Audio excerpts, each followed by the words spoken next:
आम्ही जेनझी नगरसेवक आहोत, आम्हाला कमी लेखू नका असा इशारा भिवंडी महापालिकेच्या स्थायी समितीचे सदस्य ॲडव्होकेट मयुरेश पाटील यांनी महापालिका प्रशासनाला दिला।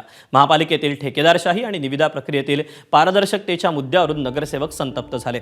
धोकादायक इमारती पाडण्यासाठी मेसर्स बुबेरे अँड असोसिएट आणि सहारा ट्रेडर्स यांच्या 58% दराच्या निविदांना मंजुरी देण्याचा प्रस्ताव स्थायी समितीसमोर आला होता, पण निविदा प्रक्रियेवर सदस्यांनी आक्षेप घेतल्यानंतर प्रस्ताव तहकूब करण्यात आला।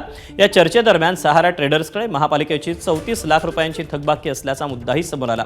भिवंडी महापालिकेच्या कारभारात पारदर्शकता ठेवली नाही तर जेनझी नगरसेवक रस्त्यावर उतरून आंदोलन करतील असा इशारा त्यांनी दिला। जेनझीचं आंदोलन चालू आहे ना, आम्ही यंग लोक स्पष्ट सांगतो। हे लोक बोलतात नाही तुम्ही छोटे आहेत, तुम्हाला समजणं, आम्हाला सर्व समजतं कोण कुठे कसं काय प्रक्रिया करतात ना, समजतं। अशा प्रकारे चालणार नाही। आमचे कमिशनर पण जेनझीच आहेत आमच्यासाठी, म्हणून कमिशनर माझी विनंती आहे की तुम्ही जबाबदारी घेता नगरपालिकेची, तर तुम्हाला उत्तरदायित्व आहे तुमच्या नागरिकांना आणि तुमच्या नगरसेवकांना। त्या आमदारांना नव्हे, आमदारांना उत्तरदायित्व त्यांचे मुख्यमंत्री आहेत।